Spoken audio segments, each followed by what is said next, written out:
Inayos ko munang suot kong bestidang pula na hanggang tuhod bago humarap sa kanya. Nandito kami ngayon sa bahay niya dahil bumisita ang papa niya sa kanya. Kahit sa maikling panahon ng pagiging magkasintahan namin, gusto niya ako kaagad ipakilala sa papa niya. Kinakabahan ako kaya hinawakan niyang dalawa kong kamay, dinala sa labi niya at saka kinintilan ng halik. Napangiti naman ako sa gesture niya. Hey, you okay? Malambing ang boses na tanong nito sa akin. Inapit niya ako palapit sa kanya nang di ako sumagot. Love, don't worry. Mabait si Papa, relax. He gave me his sweet smile and held my chin to look up at him. His magnetic navy blue eyes captivated me. Okay. I nodded and tried to put a small smile on my face. He intertwined our hands while he walked inside into his house. Naghihintay ang papa niya sa dining table. Habang papalapit kami, bumilis naman ang kaba na nararamdaman ko ngayon. What if his father does not like me for his son? What if he wanted someone more decent woman for Alex? Yung walang anak? Iniisip ko pala ang mga negatibong bagay niyon, parang may kumirot na sa puso ko. Nang nasa dining table na kami, there is a man standing near the glass wall. He's looking at outside, through it with a cane in his right hand. His back facing us. Dad? Tawag ni Alex sa papa niya. Dahilan para dahan-dahan tong lumingon sa gawin namin. Napaka-intimidating niyang aura nito. They have the same features with his son. And also my son Alden, pareho ang kulay ng mga mata nila. Matangkad din to kahit may edad na. Halatang inaalagaan pa rin ito ang pangangatawan. Bakit may hawig sa kanila, si Alex? Good evening, Dad. Good evening po. Halos magkasabay naming bati ni Alex. Good evening. Mula kay Alex, lumipat ang tingin nito sa akin. Mataman akong pinakatitigan nito na para bang minimemori nito ang buong pagkatao ko. Nadagdagan tuloy ang kaninang naramdaman kong kaba. Alex squeezed my hands. Napansin niyang bigla akong nanigas. But in a few seconds, his father gave me a gentle smile. Para ako nabunutan ng tinik ng mga oras na to. What's your name, Iha? Magaspang ang boses na tanong nito sa akin. I gave him a small smile before I answered. Celine po, kinakabahan kong sagot. Tumaas ang 2 kilo nito nang malaman ang pangalan ko at gumitito sa akin saka nilipat ang tingin niya kay Alex. Celine, a beautiful name for a beautiful woman like you. Saan nitong nakangiti? Biglang gumaan ang aura nito. I blushed at this compliment. Nice meeting you, Celine. Ako nga pala si Armand Mondragon. Sabay lahad ng palad niya sa akin at inabot ko naman ito na nakangiti sa kanya. Pleasure to meet you po. Pagkatapos namin mag-shake hands, nang ama ni Alex ay giniya na kagad ako nito sa mesa na puno ng iba't ibang pagkain. Sa dami na nakain sa mesa para bang marami ang kakain nito, 3 lang naman kami. Love, oh, kain ka. Sabay lagay ng pinaghimay niyang hipon sa plato ko. Todo asikaso si Alex sa akin, na halos ilagay niya ng lahat na nakain ng pagkain sa plato ko. Napapangiti naman siya habang nakatingin lang sa amin ang ama niya. Nahihiya tuloy ako. Love, ubusin mo yan ha? Nakangiti nitong sabi sa akin. Napatingin ako sa plato ko at pagkatapos ay sa kanya. I glared at him secretly but he innocently smiled at me. Ang dami nitong nilagay na sa plato ko. Di ko kayang ubusin lahat ng to. I gritted my teeth. I even faked a smile. Nainis ako sa pangisingisi niya sa akin, samantalang namomroblema ako kung paano ko ba kakainin lahat ng nilagay niyang pagkain sa plato ko. Mabuti lang nakuha nitong nais kong iparating sa kanya. Kapag ganitong pinanliliitan ko na siya ng mata while faking a smile. Share na lang tayo, love. Ngiti-ngiti pa rin ito. At sa plato ko na ito kumukuha ng pagkain, tuloy magkasalo kami sa isang plato. Kunin mo yan at ilagay mo sa plato mo. Still faking a smile, I said, almost a whisper. Pero parang wala itong narinig sa sinabi ko.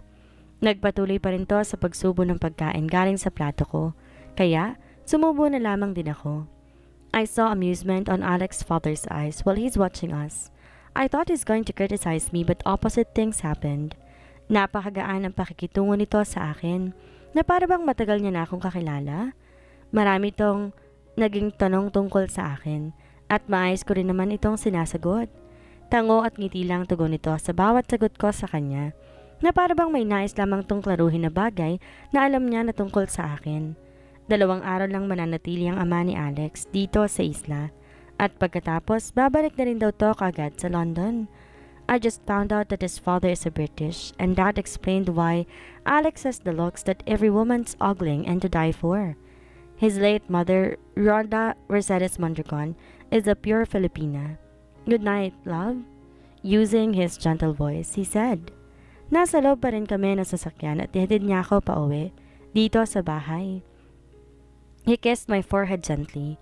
I closed my eyes, feeling his lips in my skin, then he kissed my nose again. I gave him a sweet smile as I take away my face from him before I bid goodbye. Good night. Ingat ka pa uwi. Tsaka pa ako bumaba ng sasakyan niya. Tumango naman ito. Kinabukasan, habang pabalik na ako sa opisina ko, galing ako sa bar ng hotel kasi may guest na nagpasama sa akin doon. Naligaw kasi ito sa laki at lawak ba naman ng hotel na to. Nang malapit na ako sa lobby, bigla na lamang ako naglalakad, pero isang malaking bulto ng lalaki ang nakabangga ko. Dahilan para mabitawan ko ang name pin ko at tuminapon to ko kung saan. Ay, I'm so sorry sir. Ingi ko ng depensa nang di nakatingin sa lalaking nabangga ko. Dito sumagot pero nakita kong yumuko ito at may pinulot sa sahig. Umayos doon tayo kahit nakita ko na ang mukha nito. His handsome with hazel brown eyes. Bumagay sa gwapong mukha nito ang top-knot style ng buhok. He's wearing a plain white shirt with a dark blue suit jacket and a dark pants and shoes. Matangkad at matikas ang pangangatawan nito. Marahil napansin nito na tiningnan ko siya na mabuti. He chuckled. Iniabot nito sa akin ang name pin ko. Celine? Banggit niya sa pangalan ko. Binasa niya kasi ang name pin ko kaya't nahihiya naman na kinuha ko yon sa kamay nito. I'm sorry sir. Umingi ako ulit ng pasensya sa kanya. Pero nakatitig lamang ito sa mukha ko with amusement in his eyes. I heard someone cleared his throat behind me. May problema ba? His familiar voice spoke strictly. Naramdaman ko pa ang paglapit niya sa akin sa likod. Lumampas naman ang tingin ng lalaki sa likuran ko. He smiled and she shrugged his head. Walang hiya ka? Kanina pa kita hinahanap, Mondragon. Nandito ka lang pala? Magkakilala pala sila. Kaya lumingon ako sa likod ko. Nakatayo si Alex sa likuran ko. He wore a dark gray polo shirt. Sleeves are neatly folded above his elbow while matching Rolex with his left arm. He even wore his usual black boots and dark pants. Dumako ang mga mata nito sa akin at walang sabi-sabi. Hinapit niya ako palapit sa katawan niya. He is more like caging me from the guy.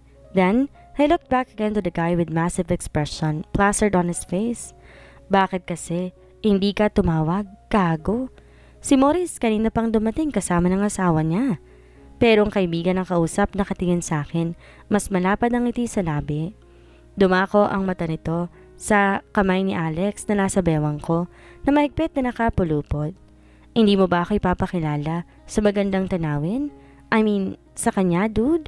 Saan ng kaibigan niya na ngayon may nakakalokong ngiti at tumingin kay Alex. Shut up, Murillo. Alex snapped at his friend. Pero mas lalo lang lumapad ang ngiti ng kaibigan niya habang si Alex naman ay mas lalo ding humigpit ang pagkakapulupot ng braso nito sa bewang ko. His possessive behavior made me shocked. Ito naman parang pakilala lang eh. Malala ka pa ata kay Marquez, duda. Nakangusong sabi ng kaibigan niya. Parang gusto ko tuloy matawa sa inakto nito na parang batang pinagbawalan. Sige na. Hi, Celine. Right? Kevin nga pala. Instead, his friend sent to me with a friendly smile and extending his arm for a handshake. Aabutin ko sana ang kamay nito pero hinawakan ni Alex ang kamay ko at pinanlakihan niya ako ng mata. Nagtagis ang panga nito na tumingin sa kaibigan niya. Murillo? He said in greeted date. Tinaliman ito ng tingin ni Kevin. Napakamat naman sa batok si Kevin. Hindi dito pinansin ng matalimititig ni Alex at binawi ang nakalahad na palad nito.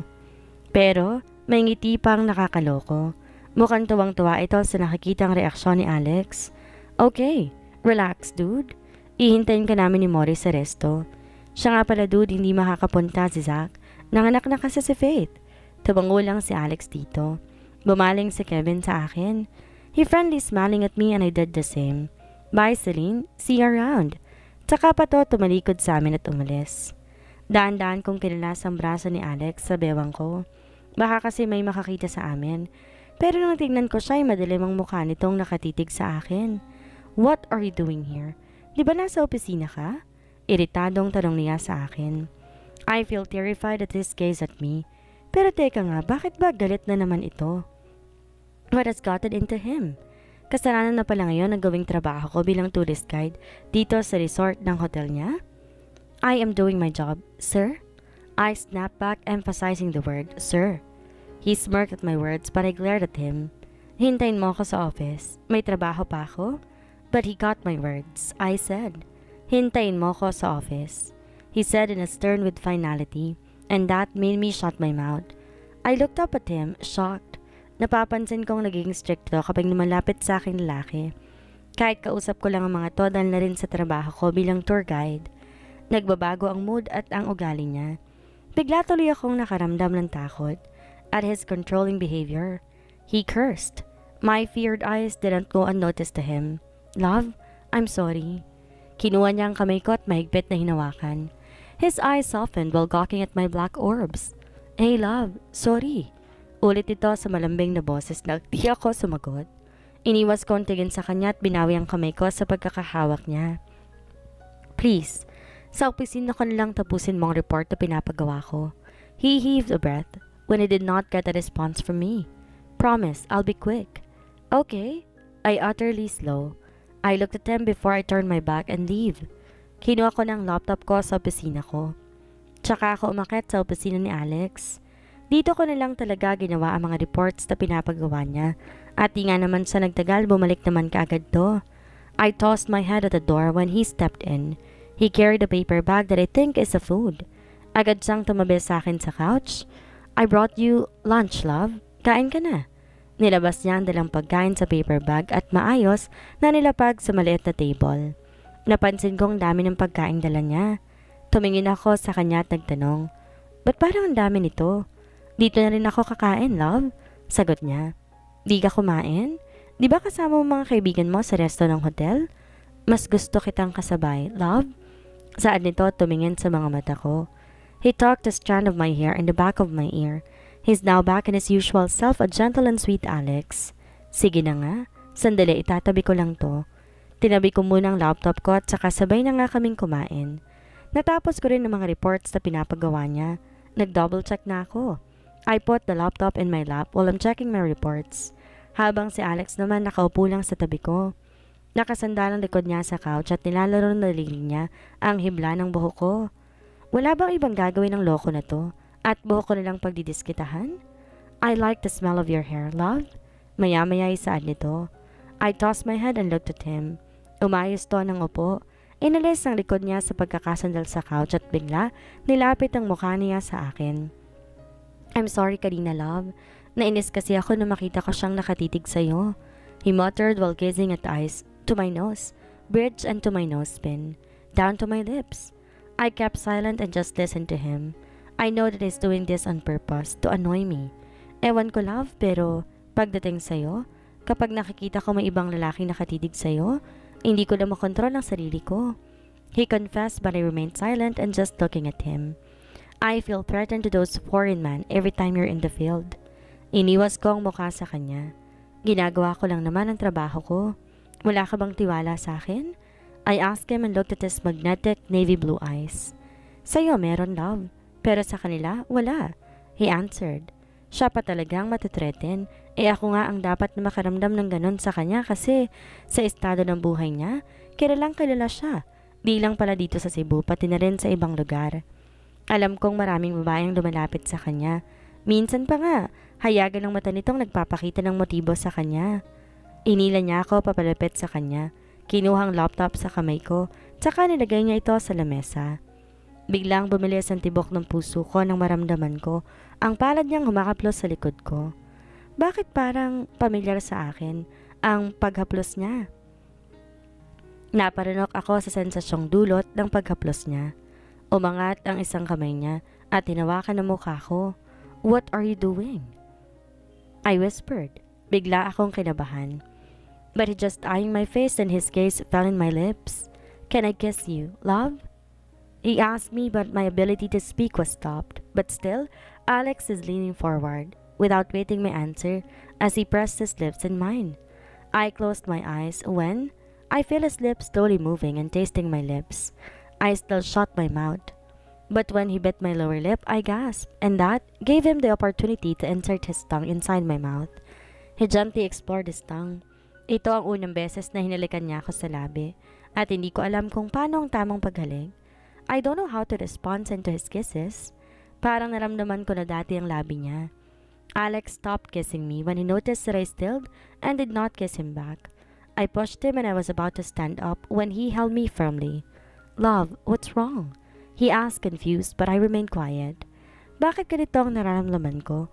Bakit parang lahat na lang kay Alex ay pamilyar sa akin? Hey love, okay, I'm sorry.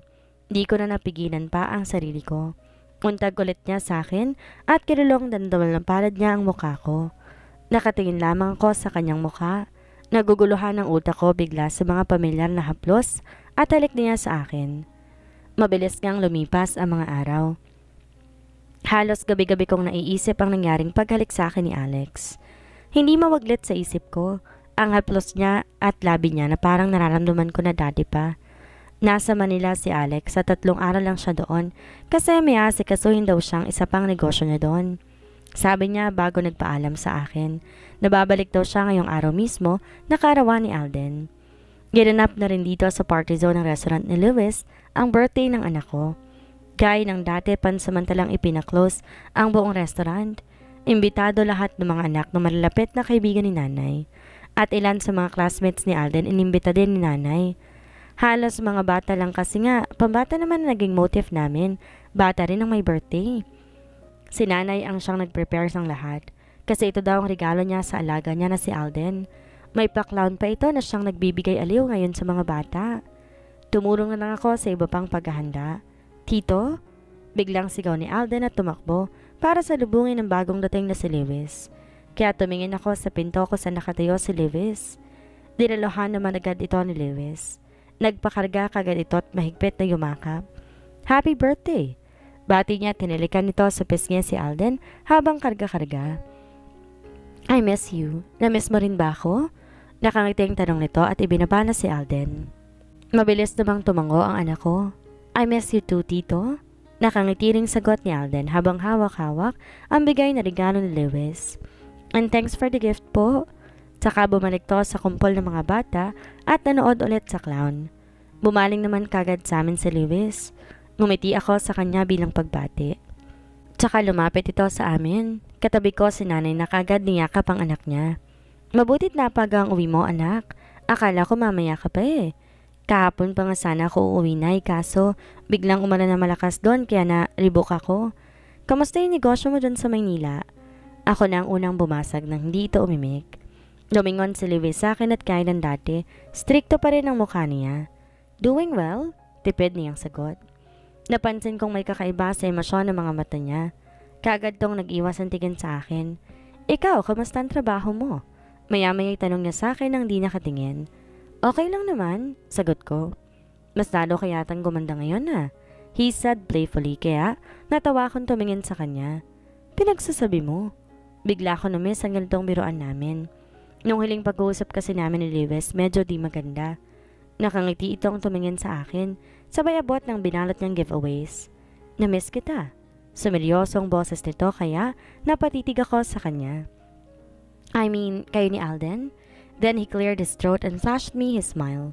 I stilled for a while but when I returned him a smile, na-miss ka rin namin. I answered my smiling. Parang pumuti ka ata, Lewis, at sige na nga, gumapo ka na rin. I added, joking, with a bit laughing. Natawa naman to sa sinabi ko. Kaya napatawa na rin ako ng tuluyan. Gwapo naman talaga itong si Lewis. Matangkad, moreno, matikas ang katawan. Maraming ang nagpapapansin sa kanya dito sa isla. Pero ewan ko ba dito sa kanya ni isang beses, hindi siya nagpakita ng interes sa mga ito. Kahit pa nga dating sinabi ko na may crush sa kanya ang kasama at kaibigan ko na si Jana, deadma lamang siya. Sa ganitong tagpo siya namang pagdating ng isang naka-motorbike Ducati. At iisa lang kilala kong may-ari ng Ducati, si Alex. Tinanggal nito ang suot na full gear helmet tsaka bumaba sa motor niya. He wore his usual plain white shirt inside, with a shiny black leather jacket on and dark pants and boots. Kasunod ng pagparada ng motor niya, may isang van na puti. Nakita kong isa-isang nagsibabaan ang sakay ng van. Merong 4 na lalaking naka-uniforme ng puting t-shirt at may mga dalang iba't ibang klase ng laruan na nakasilid sa mga karton. Nauna nang lumapit si Alex sa pinto na siya namang sinilubong kagad ni nanay at pinagbuksan to. Kasunod ng mga lalaking may dalang karton na mga laruan. "Sir Champ!" Malakas na sigaw ng anak ko at kagad tumakbo papunta kay Alex. Alex bent his knee with open arms to match my son's level. Alden ran into him and gave him a warm hug. Sirenyasan to ng mga tauhan niya na ipamigay ang mga laruan sa lahat ng mga bata. "Happy birthday, little champ!" Nakangiting bati niya kay Alden. Narinig kong nag-thank you naman si Alden sa kanya, sabay yakap ulit. "I thought you won't make it po, Sir Champ, but you did, so I'm much happier na po." Lumingon pa to sa gawin namin at ngumiti. "You and my tito are here, so I'm very happy po." Saad nito in a cheerful voice. Napatingin naman sa gawin namin si Alex, pero sandali lang at binalik agad ang atensyon sa anak ko. "Of course, little champ, as I promised, right?" Sirenyasan nito ang tauhan na kunin ng isang regalo sa van. "For you." Gano'n na lang ang tuwang nakita ko sa mukha ng anak ko na makita niya ako ng regalo ni Alex sa kanya. Isang mini motorbike. May balancer para kung sakali man hindi ka agad matutumba. "Wow! I like it very much, Sir Champ. Thank you po." Tuwang-tuwa ang boses nito habang humahawak sa mini motorbike. "Tuturuan kita paano magpatakbo nito. Don't worry, okay?" Saad nito at medyo ginalaw ang buhok ni Alex na siya namang mabilis na tumango. Akmang lalapit sana ako sa kanila ni Alden nang biglang hinawakan ni Lewis ang kamay ko para pigilan ako. Kaya napatingin ako sa kanya nang napakaseryoso ng mukha niya. Nagtataka akong tumingin sa mukha ni Lewis. Bakit bigla na lang niya akong pinigilan? I was about to open my mouth to say something when Alex with his long stride come near us. Dumako ang mata nito sa kamay ko na hawak ni Lewis. Alam niyang anak ni nanay. Si Lewis at alam niya rin ang iisang bubong kami nakatira. "Lewis," sabi ko at marahang inalis ang kamay ko sa pagkakahawak niya. Pero hindi nito binitawan ang kamay ko. Nakita kong nagtagis ang mga panga nito at nakipagsukatan ng tingin kay Alex. Nang tumingin ako kay Alex ay ganun din. Umigting din ang panga nito at nakipagsukatan din ng tingin kay Lewis. Ramdam kong parang may tensyon sa pagitan nilang dalawa. Hindi alam ni Lewis ang relasyon ko ngayon kay Alex. Mabuti nilang at mabilis na lumapit si nanay sa amin. I felt relief when she spoke and freed my hands from Lewis' grip. Anak, si Alex, bisita natin? Di ba magkakilala na kayo, nak?" Saad ni nanay. Alam kong she just saved me in this awkward moment. I saw Lewis nodded at her mom, but still with a massive expression. Seryosong mukha ni Alex na ngayon nakatingin sa akin. Hindi ko tuloy alam kung anong sasabihin, kaya naman maliit akong ngumiti muna sa kanya. Tsaka tiningnan ko rin si Lewis at ginitian ng simple at binalik ang tingin kay Alex. "Nice to see you again, Malyari," sabi ni Alex na makabawi at baka sa boses ito ang pagkama-otoridad at naging matapang pa ang anyo nito. "Yeah, same here, Mondragon." Lewis answered sarcastically. It is lazing in his voice. Ano bang meron sa kanilang dalawa at bakit parang magkaaway sila? Lumapit sa akin si Alex at tinila ko papalapit sa katawan niya. Kaya nagangat ako ng tingin sa kanya na ngayon ay nakatitig na pala sa akin. Anyway, Celine and I are in a relationship. Pahayag nito kay Lewis at parang nagmamalaking binalik ang tingin sa huli. "I see," Lewis said and shifted his gaze at me. Sa paraan ng pagkakatitig nito sa mga mata ko, parang may nais itong sabihin sa akin. Kain na muna tayo." Mula kanina yun ang tayong lumalabas sa bibig ko. "Oo, kumain na muna tayo."